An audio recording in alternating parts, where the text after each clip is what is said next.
সুপ্রিয় দর্শক, আসসালামু আলাইকুম। নিউজ বাংলা আপনাদের স্বাগত জানাচ্ছি। আমি মোহাম্মদ জিয়াউদ্দিন।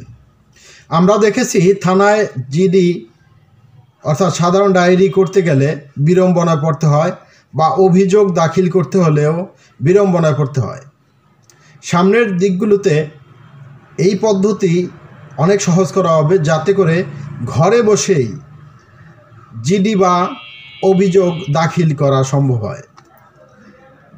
খবরে বলা হয়েছে, শিগগিরই পরীক্ষামূলকভাবে সাধারণ ডায়েরি জিডি, এফআইআর বা মামলার অভিযোগ নেওয়ার প্রক্রিয়া অনলাইনে করা হবে বলে জানিয়েছেন স্বরাষ্ট্র মন্ত্রণালয়ে প্রধান উপদেষ্টার বিশেষ সহকারী মোহাম্মদ খোদাবক্স চৌধুরী।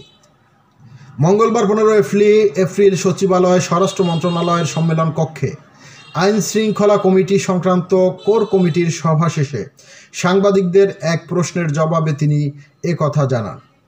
দেশের সাধারণ মানুষ এখনও পুলিশের কাছ থেকে সেবা পাচ্ছে না, সে বিষয়ে আপনি কি মেসেজ দেবেন? এমন প্রশ্নের জবাবে উপদেষ্টা বলেন, পুলিশ অভিযোগ নেয় না, এটা আজকের অভিযোগ না, এটা বর্তমান পুলিশ ব্যবস্থা চালু হওয়ার পর থেকে চলে আসছে। এজন্য বর্তমান সরকারের সময় প্রাথমিকভাবে দুটি বিষয় অনলাইন করা হবে। একটা হচ্ছে সাধারণ ডায়েরি এবং অপরটা হচ্ছে এফআইআর বা মামলার অভিযোগ। তিনি বলেন, জিডির বিষয়ে বিবৃতি পাবেন পুলিশের কাছ থেকে। আমরা পরীক্ষামূলকভাবে দেশের 2টি জেলায় চালু করতে যাচ্ছি।